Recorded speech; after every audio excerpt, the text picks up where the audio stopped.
નમસ્તે વિદ્યાર્થી મિત્રો, ધોરણ 9 ગણિતના એસાઇનમેન્ટનું આપણે સોલ્યુશન જોતા હતા. પ્રથમ પરીક્ષા માટેનું વિભાગ બી તમારી પરીક્ષામાં કેટલા માર્ક્સમાં પૂછાશે? 16 માર્ક્સમાં 8 પ્રશ્નો પૂછાશે. એમાં આપણે ચેપ્ટર નંબર 1 ના 6 થી 7 ક્વેશ્ચન જોયા હતા વિદ્યાર્થી મિત્રો. અહીંયા તમે જોઈ શકો છો કોઈ પણ 3 અસમય સંખ્યા શોધવાની કીધી છે. એના પછી વિદ્યાર્થી મિત્રો તમને આ રીતના પૂછાય બીજા નંબરનો પ્રશ્ન P/Q સ્વરૂપમાં દર્શાવો. એના પછી 3 સમય સંખ્યા શોધવાની કીધી છે. એના પછી વિદ્યાર્થી મિત્રો ચોથા નંબરનો પ્રશ્ન P/Q સ્વરૂપમાં દર્શાવો. પાંચમો છે વિદ્યાર્થી મિત્રો છેદનું સમીકરણ. આની અલગથી આપણે પ્લેલિસ્ટ પણ બનાવેલી છે વિદ્યાર્થી મિત્રો. છઠ્ઠું છે છેદનું સમીકરણ. 4 દાખલા વિદ્યાર્થી મિત્રો બાકી હતા, 7, 8, 9, 10. તો આ 4 માંથી એક દાખલો તમારી પરીક્ષામાં પૂછાવાના સૌથી વધારે ચાન્સીસ છે. તો ચલો આપણે ચાલુ કરીએ વિદ્યાર્થી મિત્રો 7મા નંબરનો દાખલો. તો આ દાખલો જોઈને તમે કન્ફ્યુઝ ના થતા વિદ્યાર્થી મિત્રો, બહુ જ ઈઝી છે, તમને મજા પણ આવશે. બરાબર, આપણે અલગથી પ્લેલિસ્ટ બનાવેલી છે, બધા જ વિષયના સોલ્યુશન પણ તમને મળી રહેશે. તો ફટાફટ વિડીયોને લાઈક કરી દેજો અને હમણાં સુધી જો તમે સબસ્ક્રાઇબ ના કર્યું હોય તો બે હાથ જોડીને વિનંતી કરીશ કે સબસ્ક્રાઇબ કરી દેજો. ચલો અહીંયા સૌથી પહેલા શું કરીશું, તો તમને એક ગુણધર્મ ખબર હશે કે અહીંયા આ પ્રમાણે આપેલું હોય કે જ્યારે એક ઘાતની ઉપર બીજી ઘાત આપેલી હોય ત્યારે બંને ઘાતોનો શું થાય વિદ્યાર્થી મિત્રો? ગુણાકાર થાય. 2 તરી કેટલા થશે? 6 થશે. એક ઘાતની ઉપર બીજી ઘાત હોય તો બંને ઘાતોનો શું થાય? ગુણાકાર થાય. તો બસ અહીંયા એ જ કોન્સેપ્ટનો આપણે ઉપયોગ કરવાનો છે. અહીંયા 625 એમને એમ લખું છું વિદ્યાર્થી મિત્રો. એના ઉપર -1/2 પણ વિદ્યાર્થી મિત્રો હું એમને એમ લખું છું. એના પછી વિદ્યાર્થી મિત્રો પહેલી ઘાત અને આ બીજી ઘાત, એ બંને ઘાતોનો શું કરું છું વિદ્યાર્થી મિત્રો? ગુણાકાર. તો -1/4 ગુણ્યા 2, બંને ઘાતોનો ગુણાકાર કર્યો તો 2 દુ કેટલા થશે? 4 થશે. તો અહીંયા જવાબ કેટલો આવ્યો? -1/2 આવ્યો. તો બસ વિદ્યાર્થી મિત્રો ફરીથી આપણે એ જ કોન્સેપ્ટનો ઉપયોગ કરીશું. અહીંયા બરાબર કરીશું, પ્રેઝન્ટેશન આપણું મસ્ત રાખીશું. ફરીથી આ પહેલી ઘાત થઈ ગઈ -1/2 ગુણ્યા અહીંયા પણ કેટલા આયા? -1/2.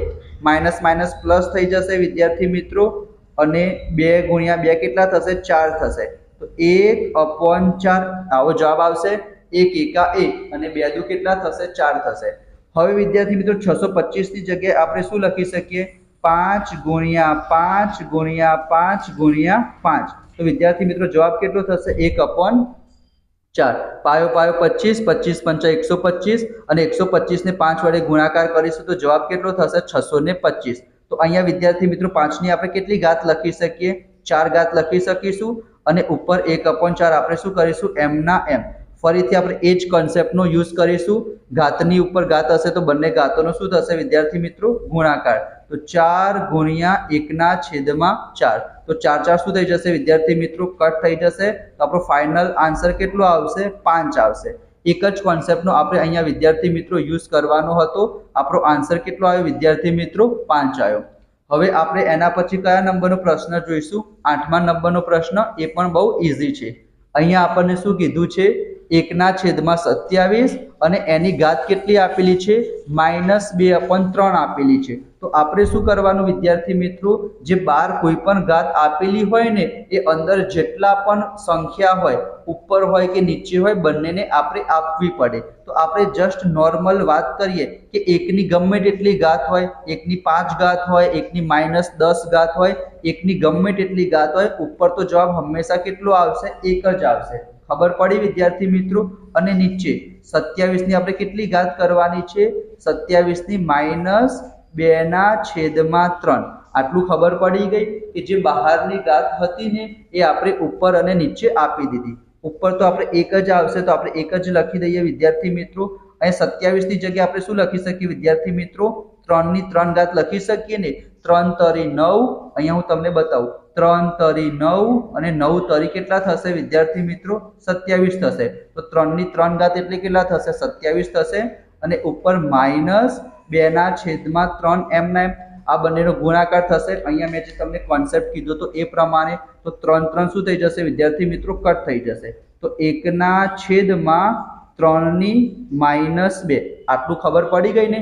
હવે તમને બીજો કોન્સેપ્ટ ખબર હોય કે જ્યારે પણ આપણે ઉપરથી નીચે લઈ જઈએ અથવા નીચેથી ઉપર લઈ જઈએ તો તમારી જે ઘાત હશે ને એ બદલાઈ જાય, એટલે કે 3 ની -2 ઘાત છે ને એ છેદમાં છે, તો છેદમાંથી અંશમાં આવશે, ઉપર આવશે તો -2 કેવા થઈ જશે, +2 થઈ જશે, એક નીચે જતા રહેશે તો એક આપણે લખવાની જરૂર નથી, અને 3 ની 2 ઘાત કેટલી થશે વિદ્યાર્થી મિત્રો, એટલે કે 3 નો વર્ગ થશે 9, તો આનો જવાબ આવશે 5, આનો જવાબ આવશે 9.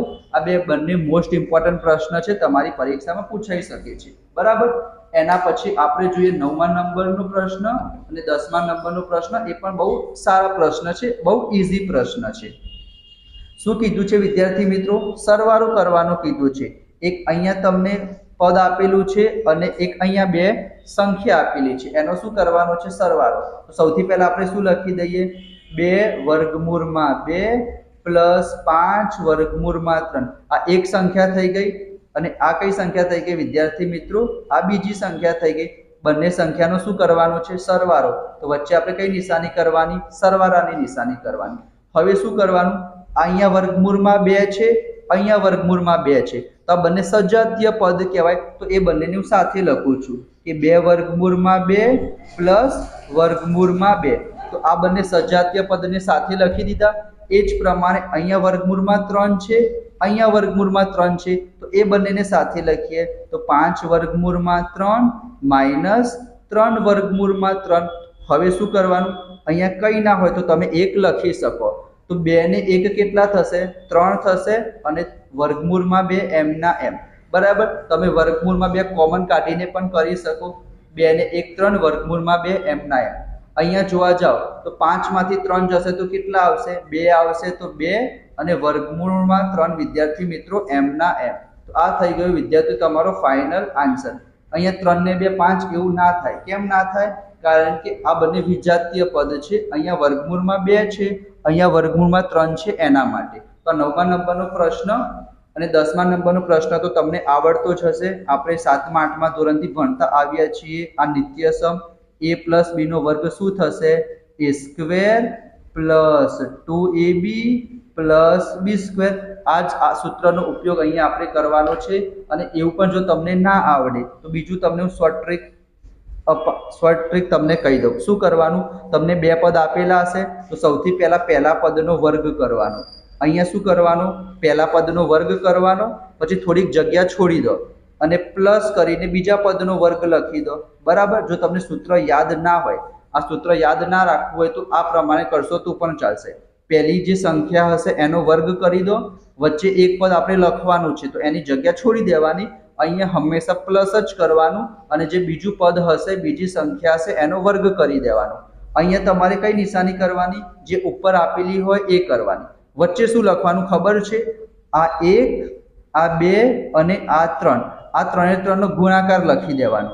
તો આ બંને વિદ્યાર્થી મિત્રો વર્ગમૂળમાં છે ને, તો એનો ગુણાકાર કેટલો થશે, 7 તરી 21. તો લખી દઉં છું વર્ગમૂળમાં 21, અને આ 2 વર્ગમૂળમાં નથી, આ વર્ગમૂળમાં નથી, તો 2 ને આપણે એમને એમ લખી દેવાના, બરાબર. ચલો હવે વર્ગમૂળમાં 3 નો વર્ગ કરીશું તો તમને ખબર જ છે 3 આવશે.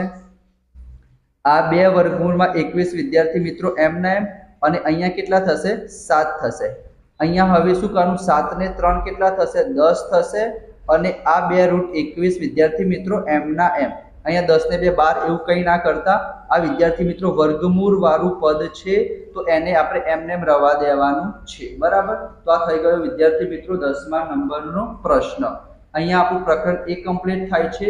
હવે આપણે પ્રકરણ 2 જોઈશું વિદ્યાર્થી મિત્રો. બધા જ વિષયના, બધા જ વિભાગના, બધા જ પ્રશ્નનું સોલ્યુશન હું તમારી સાથે શેર કરીશ. તો ફટાફટ વિડીયોને લાઈક કરજો, ચેનલને સબસ્ક્રાઇબ કરજો, દોસ્તો સાથે શેર કરજો. Thank you so much.